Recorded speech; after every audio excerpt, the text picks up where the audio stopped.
Where do you see business evolving? If you think about what's going on in the tech industry and whatnot, AI is big. It's everywhere. Embracing technology and utilizing the technology to make your lives easier. Because if you think about it, Ryan, what is every single person trying to achieve in their business? Learn which avenues in your business can be optimized using technology, using software, using outsourcing, delegation. Don't care how, but focus on the optimization play. It's about knowing your strengths and how those skills tie into what your goals are. Don't waste your time, your money, your effort, or your energy on things that aren't necessary.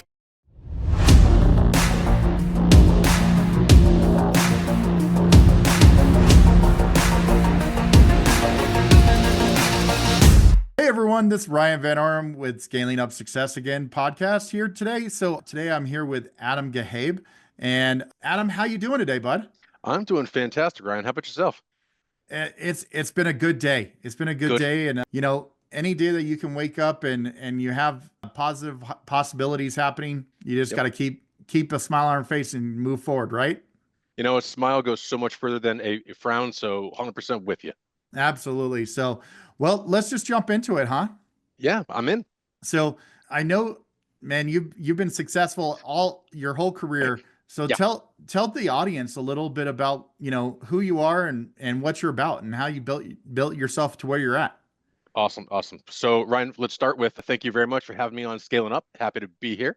For all those listeners, my name is Adam Geheb, and I own Focal Point Business Coaching of Cary. And, well, let's be honest, my road to coaching wasn't as straight as some others, right? I mean, there are people that, they come out of school, they know what they want to do, they find their career, they blaze through it, they spend 30, 40 years doing it, and then they call it a day.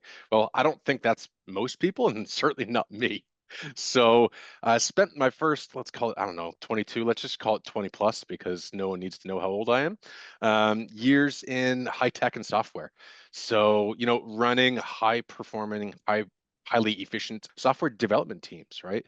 And the things that you learn in that space is learning how to adapt, learning how to overcome, working in high velocity, high stress environments, all those fun things. But the core of what you do, whether you're in that industry or any of the others, is you build teams, right? You Hmm. learn how to lead, you learn how to communicate, you learn how to get the best out of the people that you surround yourself with, right? And I think that was what I loved about that industry is it was so fast paced and I was able to learn so much and surround myself with some of the most brilliant minds that I've ever known. But having said that, Ryan, all good things come to an end. And I got to a point where you can only make so much change within a singular organization. And you just feel like you want to do more and you can do more. And I feel like those are the types of people that have the responsibility to go out and, well, do exactly that more. So let's see, I don't know, maybe about a year and a half ago, we'll call it that, decided to leave software and start a business and executive coaching practice. And the focus here is I want to unburden and help people achieve their goals. It's far too often, Ryan, that people think that they know exactly what they want to do and how to go about doing it. And well, especially for a small business or even someone who's just managing a lot, the things that are right in front of you are sometimes really hard to see. Right. And it's hard to take action and budget your time and know how to build the right team. And am I focusing my energy and attention on the right types of tasks that are bearing fruit or at least pushing me forward towards hitting my goals? And sometimes that's hard to do. So call me an accountability partner, call me a non-equity silent partner, call me a great sounding board. But, very simple awareness, action, and accountability. I help partner with business owners, C suite executives, decision makers to get stuff done and to make sure that they're reaching their goals and that they're learning on how to evaluate, understand, and implement the same types of solutions so that the next time they come up against something that they're struggling with, call it stagnation, call it, high turnover and lack of cohesion in their messaging for team building, et cetera, they know how to get past it. So a lot of fun, love working with clients, love getting results. Clients love that too. And to be honest, just a happy guy doing it, man. Man, that's phenomenal. And taking that leap of faith, you had everything, kind of set up for you, that you've worked for 20 plus years doing something that you enjoyed, but you wanted this next step. How did you know, what was the pivotal moment that you knew that you were going to be successful in the new genre of, coaching? Well, that's a trick question. So I think no matter who you are, a little bit of self-doubt is a good thing. It can be a motivating factor, right? I don't think there are any sure things in life, Ryan. But what I can tell you is every step of my career, whether it be from a very, very young child when I was in sports, I was a leader, I was vocal. And if I wasn't good at something, I either didn't do it or, I really worked my butt off to make sure that I had the ability, at least the raw talent and tools in order to do it. Well, making a career change, especially mid-career, it's no different. There are no guarantees in life, but what I can tell you is over my last 20 years, I've been coaching every single day, building people up, seeing the best in my people, in things that they didn't always see themselves, putting them on a path towards greatness and betterment, and then rinse, repeat. And it's really no different when you're looking at yourself and you're ready to make that change, that shift. It's all about impact. What is your legacy? What is the impact you want to leave? And I just knew that I was going to be successful because, to be honest, I'm kind of a pit bull and I won't let myself fail, right? But like I said, let's go back to that whole self-doubt thing. It's not necessarily a negative, right? Use that as a driving force. Find your driving force. It doesn't have to be self-doubt. It doesn't have to be anything negative, but find your force, latch on to it, and then let's see what you can do. Because at this point, especially when you start your own business, it's you against you, right? Right. You Right. can't ask for any better odds than you against you if you're confident, driven, and self-motivated. Period. So the thing that I gather so much from like business owners that are really successful Mm. is that they have like a motivation piece that like when they wake up in the morning and their feet hit the ground, like the devil says, "Oh crap, they're awake," right? So like what's driving you to be that force for others? It's really simple. My motto, my why, you call it whatever you want. It's really easy though. Everyone deserves to love what they do and who they do it for. We all have a moral responsibility to every day try to make the world and our ecosystem better for ourselves, our kids, and their futures. If that doesn't resonate with you, then I don't know what does. But Absolutely. that gets me up, gets me motivated. Every day is a new opportunity. And I'm not one of those rah-rah cheerleader or, type guys, but the reality is, you said it, right? It's a nice, sunny, beautiful day. The world is smiling. Take it with a positive attitude and go try to be productive.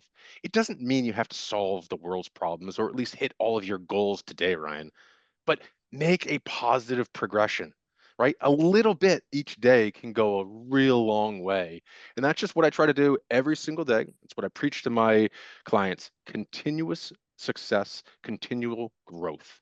If you can do that and every day make one little small step forward, eventually, you know what you get? Inertia, Right. momentum.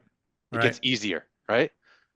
That's It's it. like it's like going to the gym every day, and then all of a sudden you Yeah. start to see your gains. Yeah. It's the same kind of thing. With that being said, like, you know, with what you've done, you've seen evolution in business. You've Of seen course. the the trajectory change in each course of business that you've been in. Where do you see the evolution going from here? Like where do you see business evolving?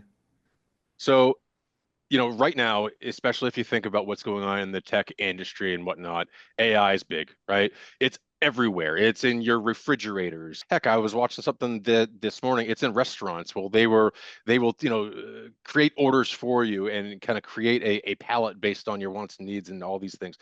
So, not to say that AI is everything, but embracing technology and utilizing the technology to make your lives easier doesn't matter the industry, doesn't matter the vertical.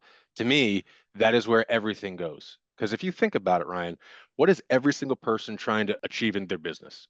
Two things: optimization and efficiency, right? Right. We humans can only do and process so much. We only have two hands. So that means there's only two things that we could possibly be doing at once. Learn which avenues in your business can be optimized using technology, using software, using outsourcing, delegation, don't care how, but focus on the optimization play, because the days of having these massive organizations, infinite resources, and to have one person who can specialize in any one given thing, I think those days are over, right? Yeah. So Yeah. as we start thinking about how we staff, how we build teams, how we kind of think about what we should be doing on a daily basis, it's about knowing your strengths, knowing what you do extremely well, and how those skills tie into what your goals are. If you can go through your entire calendar and point to each item and say, this has moved that needle forward, or this is a series of tasks or actions that I do on a weekly basis that is helping me achieve goals, driving value, increasing revenue, those types of things, then you know you're doing the right work and you don't need to really optimize those efforts. But if not, go back in, refactor, think about what you're doing, why you're doing it. So I'm going to stress this. Optimization and efficiency plays are everywhere. Get on board with figuring out how to evaluate yourself, help bring in someone from the outside to help you have those conversations, but don't waste your time, your money, your effort, or your energy on things that aren't necessary. Period. Man, that's phenomenal. And for every business owner, hearing this, they should definitely be taking notes on that. I That's hope so. that's a free counseling. That's a free consulting session right there, my friend. I will Uh, bill you later. It's perfectly fine. One of the things that I find fascinating right now is, you know, in in the past we had one revolution at a time, like the Industrial Sure. Revolution. We had, the Internet Revolution. Now if you think about it, there's actually three revolutions happening at the same time. You Mm, have the AI revolution, you have the yep. DNA, like how far we're Yep. making DNA issues, or not issues, but changes and Yep. advances, and then blockchain. Like there's three different revolutions happening at the same time, and it all three of them impact almost every business on the planet. And Yep. I find it really fascinating how people are dealing with these things, and being able to, like you said, leverage different opportunities that are out there for a business owner to grow. It's really fascinating to see who's really pushing into those things and who's hoping just to hang on. Yeah. And what's funny is all three of those revolutions, it goes back to what I was just talking about. Everything has to do with efficiency, Right. right? Doing it better, doing it faster. The AI and blockchain thing, making it simpler to get commonly exercised tasks done. The Hmm. DNA thing, it's being smarter about how we go attack illnesses, right? How we go build drugs. It's information. All three of those pieces is about having as much information at your fingertips as quickly as possible to make the best decision with your outcomes. Oh, And absolutely. Yeah. what I find fascinating about that, Ryan, is that not what we all do as business owners, as leaders? We are trying to look into that crystal ball and to get the answers to that proverbial test for next quarter before someone else, right? All we're doing is we're trying to gather up the information at our fingertips, analyze it, evaluate how to utilize it best to serve our purposes, and to be prepared. It's about preparation. It's Oh, fascinating. 100%. Yeah. Fascinating. Yeah. You can either prepare to succeed or prepare to fail, but what you're doing it either way. With that being said, with the advances that are happening, you still need, unless you're doing stuff yourself, and even then, you still have a culture, you Yep. know, of who you are and how you deliver business, whether it's you or your team. How do you recommend for business owners to create that culture? Okay, so culture is something that no one can get away from. And the more you starve your culture, the harder it is for you to find your identity. And if you don't know your identity, this comes back to awareness. I was talking about my 3 A's prior, awareness, action, accountability. If Hmm. you don't know who you are, who you serve, if you don't know your why, if you don't know who your clients are, where do they live, where do they hang out, what do they like, you're missing the boat on being able to connect with them. Okay. So, how do you go about building a culture? Well, it starts with looking inside yourself. What do you stand for? What do you want the business to stand for? What are those avenues or attributes of success that are important to you? right? Second, great, you've got those identified. How do you put that into your messaging? And I don't mean your monthly newsletter or your monthly all hands email out. While that's important to kind of keep that drumbeat going, use who you are and your self-awareness to drive the actions for your entire year, right? Hmm. Put that into your goal statements. Why are you doing these things, right? There's a method, there's a purpose. When everyone is bought in, right? What happens? What typically happens within teams when people are bought in? Thoughts? They usually all head in the same direction. Ooh, imagine that. You're not getting splinters, going off in different tangents and Right. directions. Right. So, let's put this into a driving metaphor, right? So if everyone's driving in the same direction, or at least, sorry, moving in the same direction, and that road is straight, there's no friction, there's no deviation. It's smooth, right? It's more Right. efficient. It's when you get those speed bumps, or you're driving on a windy, canyon road. You got to slow down, and all those slowdowns, all those hiccups, all those missed communications around your message that should be driven by your culture causes you to refactor, causes you to stop and start. And each time you have to restart that progress towards whatever it is you're talking about, it's time. It's time and Oh, money. absolutely. Yeah. And thrashing is the largest inefficiency play you can have within your organization. Have a direction, have it be well thought out, be purposeful, and make sure that everyone understands and knows how they play into the execution and delivery of that vision. And boom, done. How do you get people? There's the people that are like the type A personality that ready, fire, aim versus you like that I one? love that. I do. I do. I mean, that's right up there with like fail fast. I mean, okay. Exactly. Ready, fire, aim versus paralysis by analysis leaders. How do you Yeah. how do you find a middle ground for most business owners as you're coaching them? So I think it depends on the industry and it depends on the expectations. And it starts with you have your end goal in mind, right? When you have your goal, how do you build your plan? You start reverse engineering and walking it back. You don't always have to have the accuracy if your goal is first to market, first out, quick feedback. So it's about knowing your outcomes. Is that something I typically promote? Well, not necessarily, but it depends on what you're trying to achieve. So know what you're trying to achieve. I think that is the first and foremost aspect of any type of project initiation, because I do think with slowing down, you will eventually speed up. The Hmm. more that you can have foresight into all the potential gotchas, the more information you have about the variables at play that could disrupt or change your, trajectory, the better. But once again, know your purpose. Know what your success looks like when you've completed it, and make sure that you're not sacrificing accuracy for speed, and that if you are looking to have a longer term plans, and have those materialize as close to what you had envisioned, then take that time, right? So it really just depends on the outcomes that you're expecting, the timeline, the time frames, the resources. That's what I love about one-on-one coaching. I don't use any off-the-shelf curriculum. It's not, pre-made for each and every client. You have to listen, right? And the Right. best way to listen, your ears and with your eyes, Yeah. right? I mean, look at what people are saying. Look if they're engaged. Look at how, if your message is resonating. You know, that is how you truly understand what someone's trying to do, why they're trying to do it. And then we just help them identify the best path forward that hits all of their criteria. That's it. Man, man, That's it. can't answer that better, man. That's phenomenal stuff right there. So, Thank you, sir.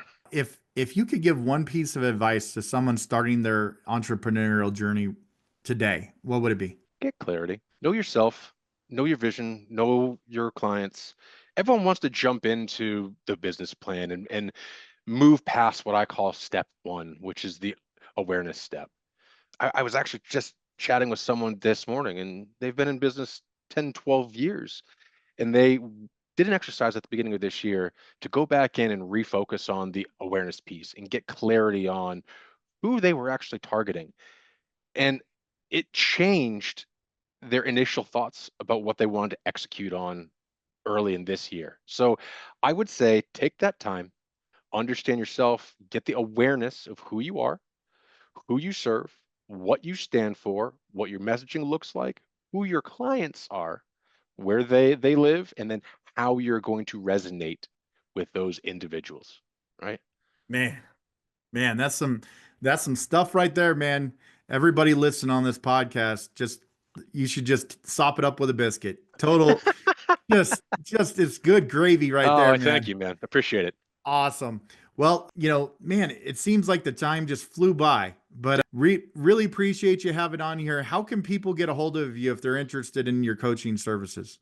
So they can find me at LinkedIn, Adam Geheb. You can go to focalpointbusinesscoaching.com and you can do a coach lookup right there, or you can find me on my Facebook business page, which is Focal Point Business Coaching of Cary. But listen, I really appreciate you having me on Scaling Up. This was a fantastic time and great chat, Ryan. Always Awesome. appreciate it. Absolutely, man. I always appreciate our conversations, and Right. I'm so glad to know you as a person, and just continue to develop this relationship. And I couldn't be more appreciative of your time today. Thank you, Ryan. Likewise, sir. Likewise. Awesome. Well, enjoy and have a wonderful day. Take care, guys.